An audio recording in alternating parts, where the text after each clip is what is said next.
Hi there, aloha. Wow, the lighting's not too good. I'm here at Hawaiian Sanctuary on the Big Island.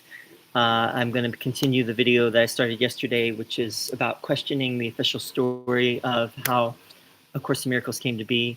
Yesterday in my video, I read from the acim.org website the answer to the question of how what the official story actually is, or what their take about why there are different versions of A Course in Miracles and what the best version is. And if you get nothing else from this video and nothing else from what acim.org says, it is that it doesn't matter what version you use. You can use any version of A Course in Miracles successfully. Um, the the official line is that they believe that Helen Schucman put her imprimatur on the version that came out in 1975. It first came out in 1975 and then was really published in a larger sense in 1976. And that's the one that they hold by, the FIP version, right? But they still say that you could use any version as guided by the Holy Spirit, whatever version it works best for you, right? And I think that's what I would say as well, and that I think is the best way to go about this. And this shows that this, we're not talking, this is not a religion. There's no dogma. There's no creed. There's no pope that's laying down the law for all the people, right? For all the followers. But rather, they're just saying, look, we think our edition, the edition that came out originally, is the best because this is what Helen, with the guidance of Jesus, came up with, right? But what we're going to do in this video is we're going to look at what people have said to cast doubt on what the official, I'm sorry, the things going on here. You might hear a leaf blower and things like that. I hope it doesn't bother you too much, but casting doubt on the official story, okay? I asked AI, and let me just say this about AI. I know that AI is controversial. I know that the people think that AI should not really be relied on, and I don't fully rely on it. The reason I'm using AI is because it makes it a little easier to bring things together, right? I wouldn't use AI about something I didn't already know about, but since I already know about the subject, I can fact check AI based on what I know. If I see something that does not sound right to me, I will let you know. Right?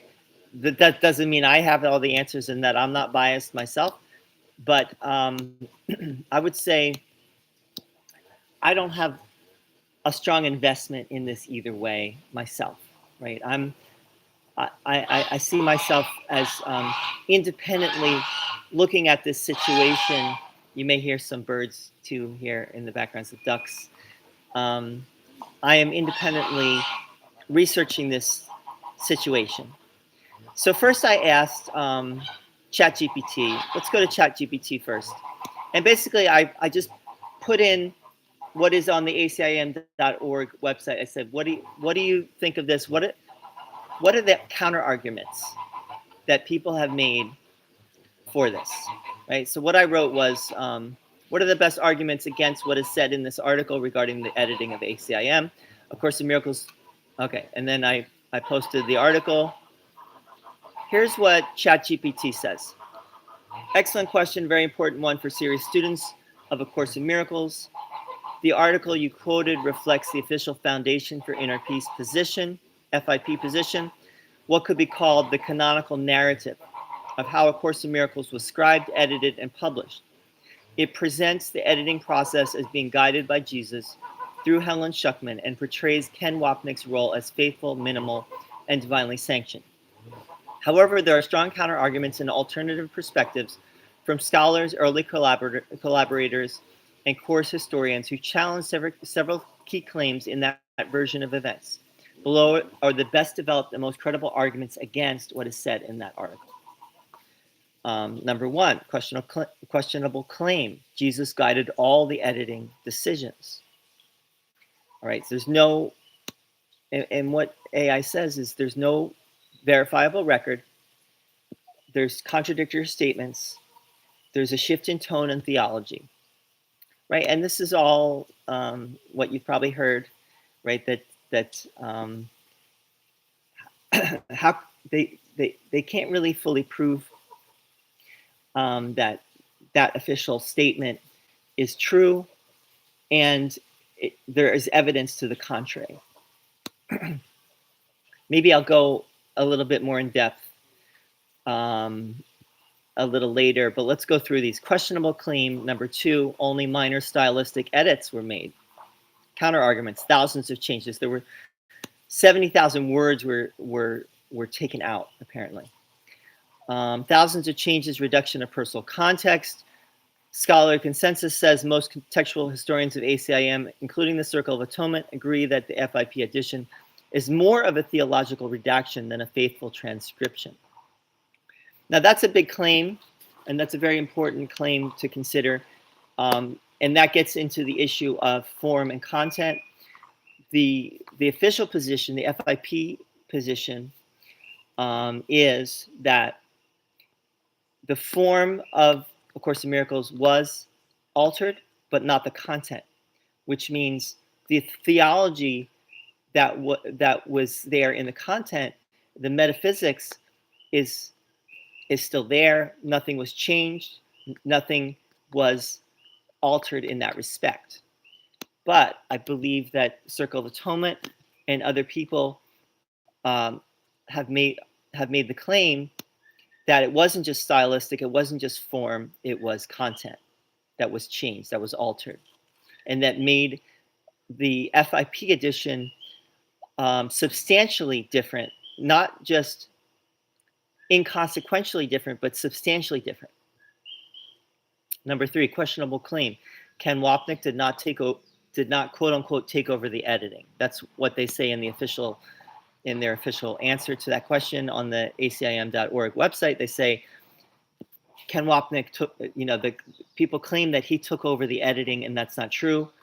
Helen was in charge of the editing process, and Jesus as well throughout. Counterarguments, historical testimony suggests otherwise. Ken himself wrote that he and Helen went through the manuscript line by line and that he suggested changes for consistency. Now, changes for consistency are not substantial necessarily. That's stylistic.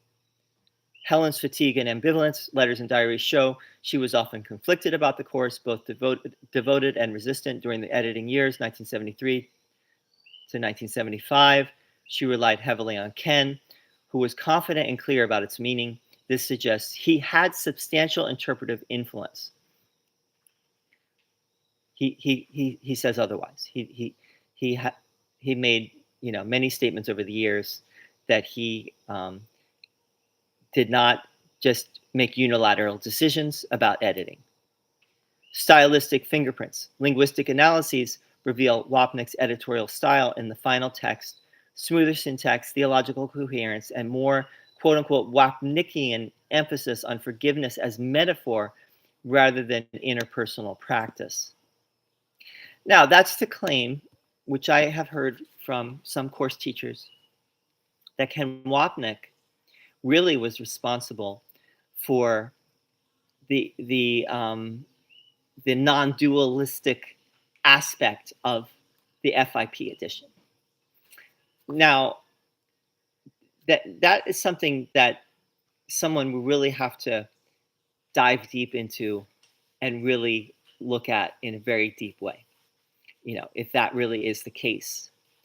Now, you can say there is quite a difference, between the text and the FIP edition that got published in 1975 and then 1976.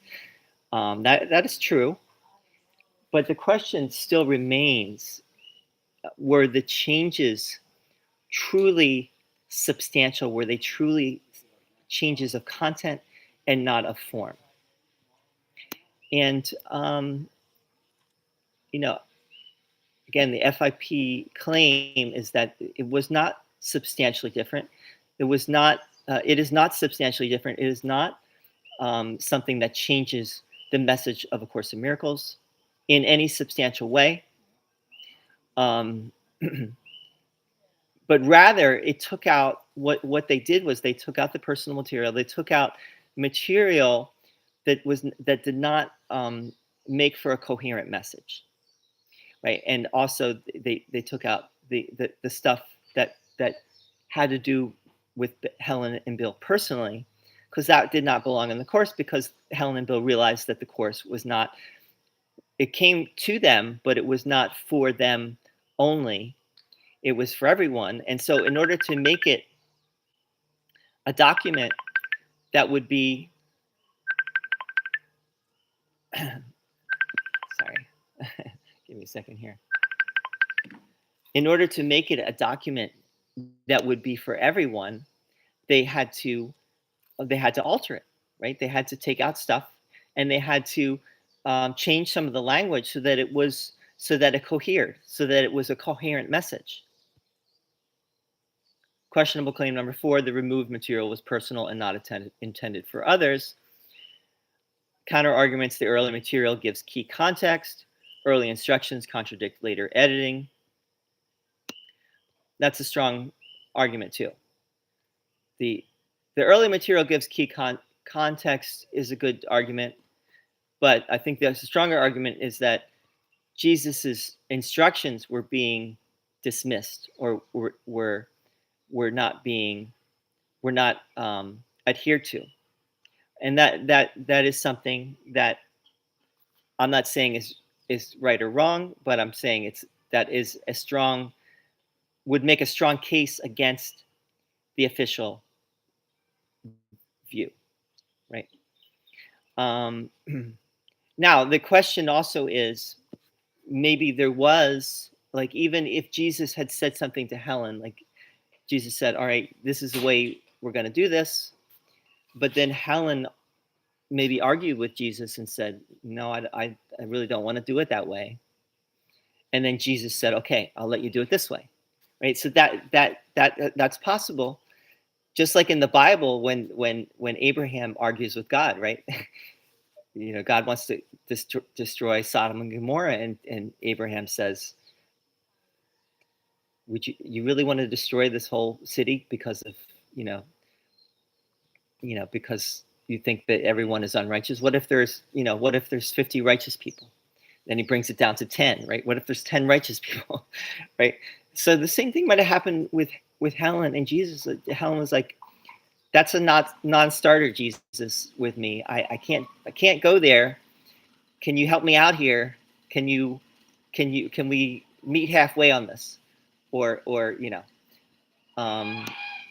and apparently Jesus did in some cases say, all right, we're going to change direction. We're going to change it.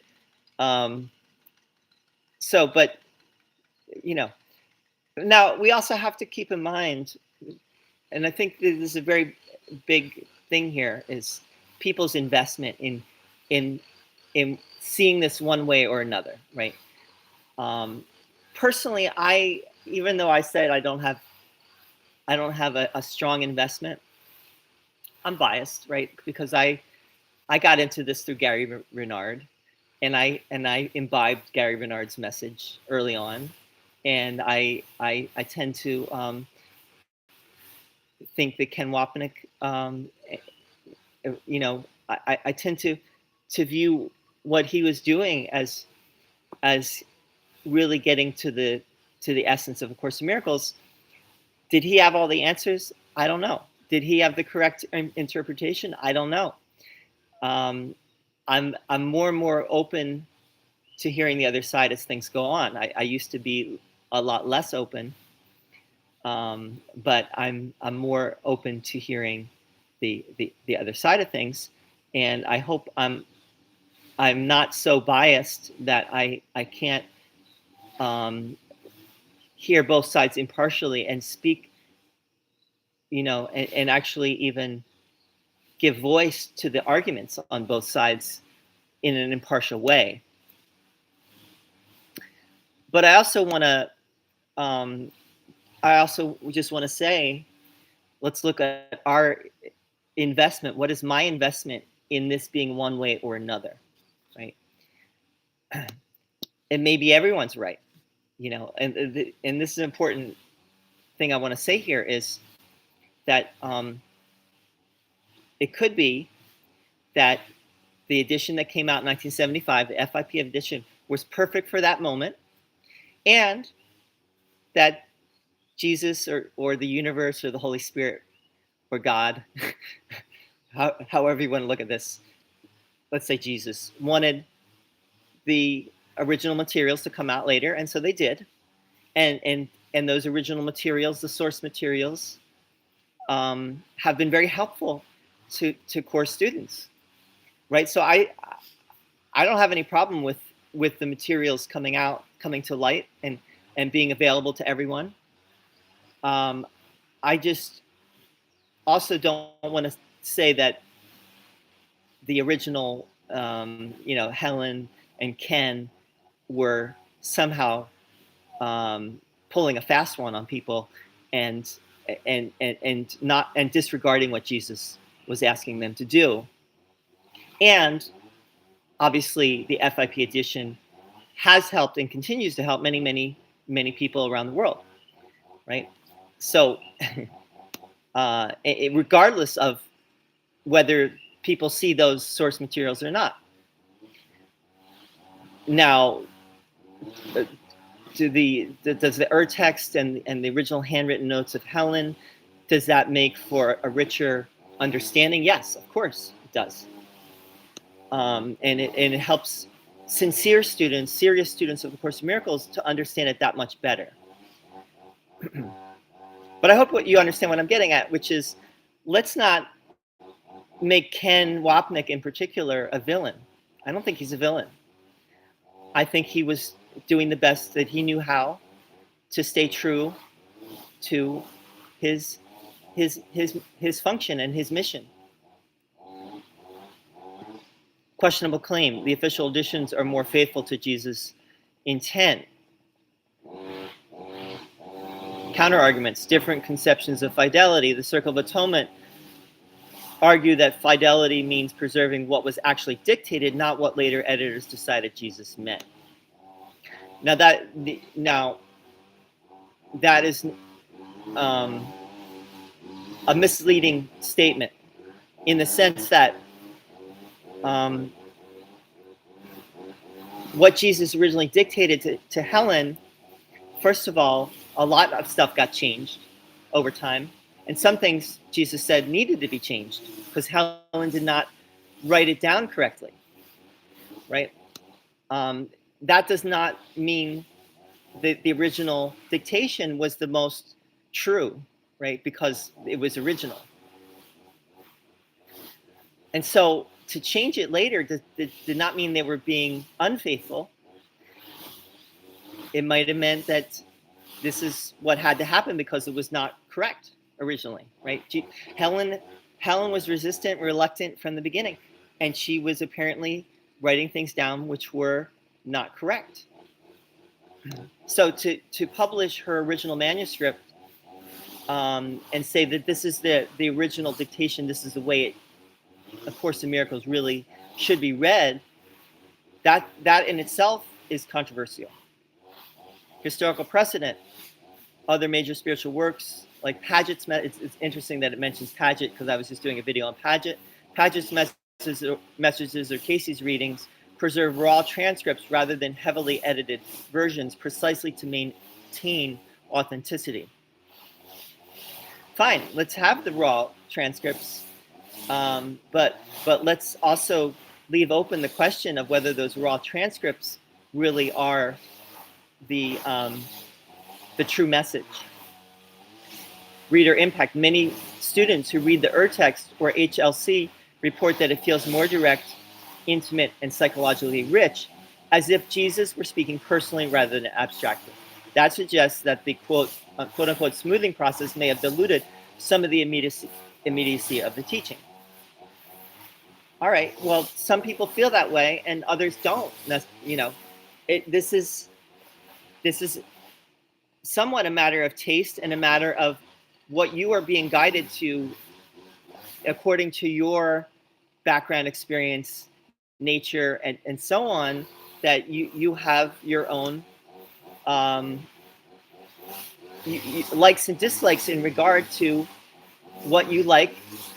Some people would rather read the FIP version, and some people would rather have the more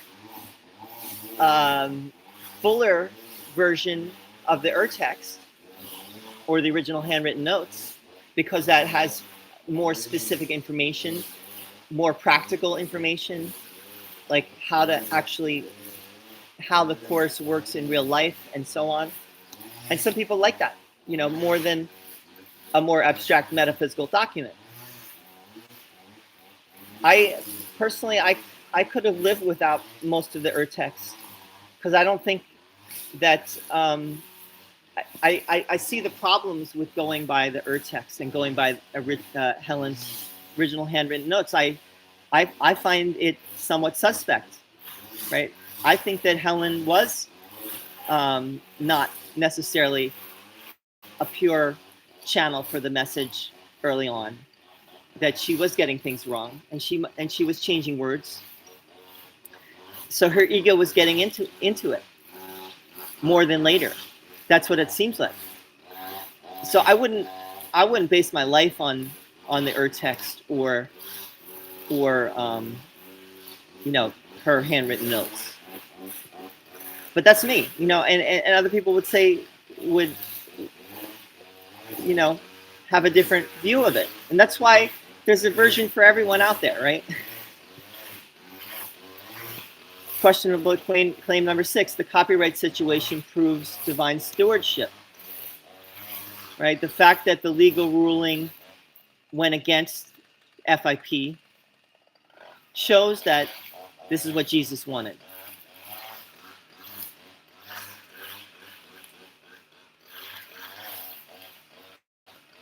That's the official position, that copyright situation proves divine stewardship.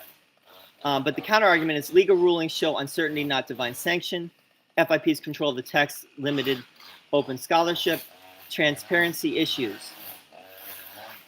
The early manuscripts were hidden for decades, and when the urtext leaked, it showed just how extensive the changes had been, undermining the narrative that editing was minimal. Now, I think that the original claim that Helen made, that the editing was minimal, was a mistake on her part, to say that the editing was minimal, because it wasn't minimal. I think what she really meant to say there was the editing was not substantial, right? It was not editing the content, it was editing the form. That's what she meant to say. I hope that she wasn't just lying there. But I think it was, keep in mind that Helen's ego was involved with this, and that she did care about her professional, how people saw her, right? How the public viewed her. And she probably said some things which were not completely true. But I think overall, she remained a faithful scribe, and I believe that that Ken as well was a faithful editor with her. And I think we need to, again, not make people villains or out to be something that they're not, right? And that's the sad story of the world. That's the tragedy of life, is that we do that to people, right? And we don't give them, we paint them as bad or evil, when They're just making human mistakes just like we do, right? That can be corrected. Let me bring in, for those of you who are still listening to this, let me bring in an interesting thing that's happening right now, which is Marjorie Taylor Greene, right? Who would have thought that Marjorie Taylor Greene would ever do what she's doing right now, which is to speak out against the president and against the Republican Party, the way she's been doing. And she even praised Nancy Pelosi today or yesterday, which is bizarre, right? But she's correcting, and then people are saying, "Oh, I don't trust Marjorie Taylor Greene." Even now, she's got something up her sleeve, right? No, I think Marjorie Taylor Greene is had a change of heart.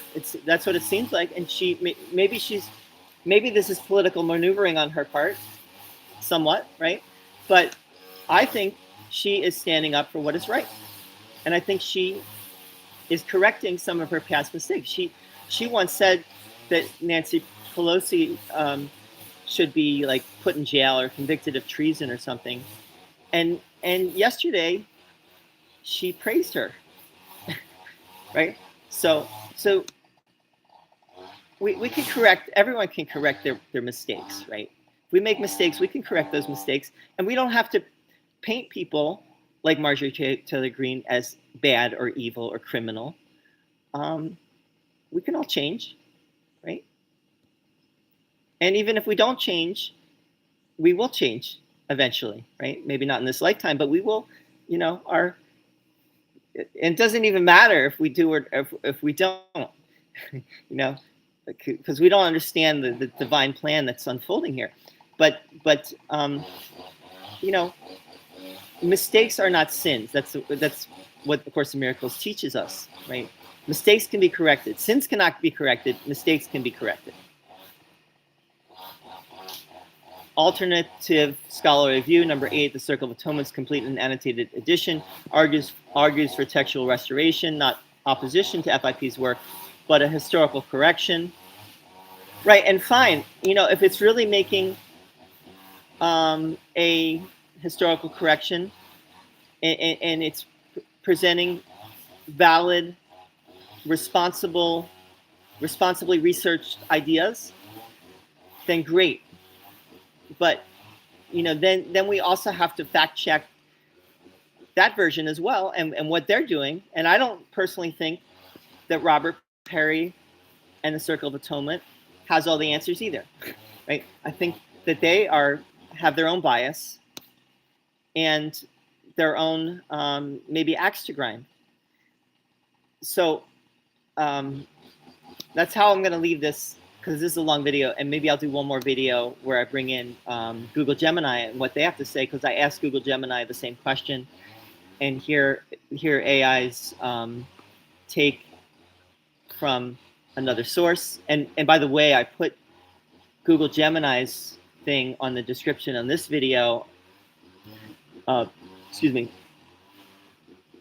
Just so because I think Google Gemini had the best answer, which is the fairest appraisal basically of this whole situation is there are different versions that are going to appeal to different people based on where they are in their atonement process. Everyone is free to read whatever version they would like. Any version can take you home. It really depends on your intention, your willingness. Every version has A Course in Miracles in it. Every version, there's no version that is necessarily better or worse than another, right? And I think that's the answer that we need to really stay with, because when it comes down to it, there's no end to this controversy. There's no end to debate. We could go for centuries debating these things, and these things will be debated for a very long time. We're not going to get to the answer, right? The answer is it doesn't matter anyway, right? What matters is whether you are at peace, whether you have found peace of mind, whether you have accepted the atonement for yourself. That's the only thing that matters, right? You have to just fulfill your one function, and that is to accept the atonement for yourself. And all this debate and controversy really does not matter one bit. So with that said, it was 30 minutes later. I'm going to sign off, and thank you so much if you did listen. I know there's a lot of noise. I apologize for that, and I'm going to try to. These videos are going to get better because I'm going to get a new phone, and I'm going to try to figure out a way to do these videos so that I am in a place where there's no distractions. All right, thanks so much, and see you soon. Shine on.